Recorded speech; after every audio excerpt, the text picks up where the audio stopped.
This is our Aenso Primeuse pre-wash degreaser. This car has the best case to kind of show you. We've had a lot of rain here. This back bumper is covered in dirt, sediment, stuff from the road kicking up that kind of vortexes through the back, plus some exhaust fumes being a GR Corolla. This product, like we said, you can mix it into your shampoo, mix it into a foam cannon, or in the case of this, we can spray this directly on the back. It's going to just help break up that sediment, so when you rinse it off, before you wash it, let's say you don't foam cannon it, that all the sediment hopefully will be rinsed out, that you're not gonna micro-mar the car from improper washing or anything else. The other use you can do is opening up your engine bay and use it to clean dirty engine bays, strut tower areas, plastics in the engine bay.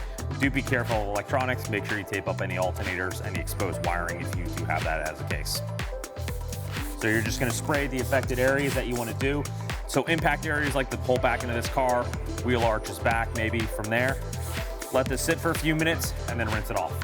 As you can see, the Primeuse is breaking up any of the soil sitting on the back here. This is gonna make it easier to rinse off, making sure none of this contamination is on the vehicle before you begin to wash it.